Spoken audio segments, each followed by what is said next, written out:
السلام عليكم ورحمة الله وبركاته. ازيكم عاملين ايه؟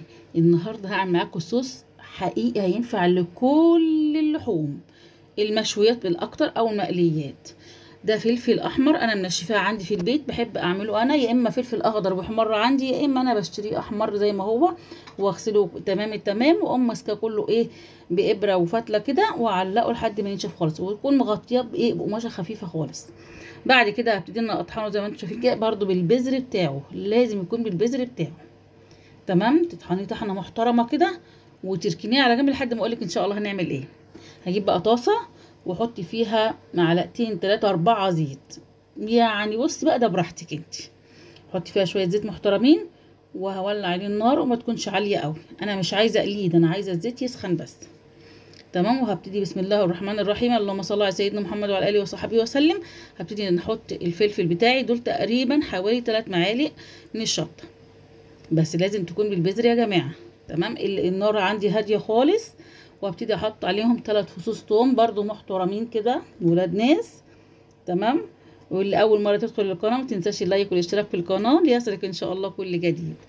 وان شاء الله هعمل لكم جنبها حاجه اقول لكم تتاكل جنبها ايه، جنبها الستريبس الصوص ده، جنبها الفراخ المشويه، فراخ كوكي، كل انواع الفراخ المقليه والمشويه. تمام كده. المهم خلينا في وصفتنا.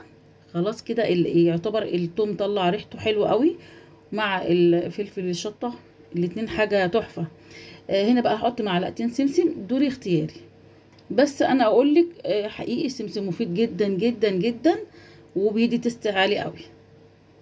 تمام، يا دوبك برضو السمسم يتحمص عشان يديني طعم حلو كده واحنا بناكله. وكل ده النار واطيه مش عاليه يا جماعه، بس هو شكلها كده ان هي كلها بتبقلب.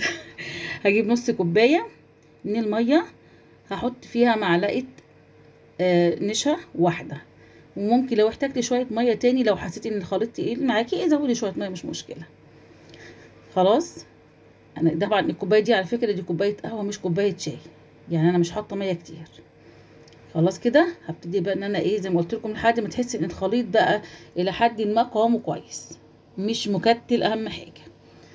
خلاص كده، بعد كده هتحطي اي نوع خل عندك، انا عندي خل عنب، عندك هو المفروض خل الرز بس ما فيش الخل الابيض بتاعنا عادي خالص، اي خل موجود عندك هتحطي منه ايه كميه كويسه، لحد برضو هتحسي ان القوام اهم حاجه يبقى معاكي القوام كويس، مش تقيل ومش خفيف. تمام، بصوا بقى الجمال ده. خلاص استني، هي كده محتاجه شويه خل تاني هحطهم ان شاء الله واوريكم القوام الاخير. اهو انا بوريكي ازاي القوام وازاي مفيش اي تكتلات فيها تماما. خلاص كده اخر حاجه واخر تيست، هحط حوالي تقريبا 3 معالق عسل ابيض. هنا بقى ده اللي هو هينقل الموضوع ده كله في حته تاني خالص. ركزوا، انا ما حطيتش اي خالص اي توابل ولا ملح ولا اي حاجه خالص. مش هقول لكم طبعا، هو كده احنا الوصفه بتاعتنا خلصت تمام.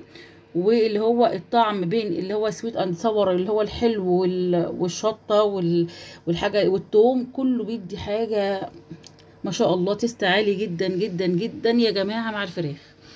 جربوه، مش تخسري حاجه، ممكن تعملي زي ما انا عامله كده، انا عملت هي البوله دي بس.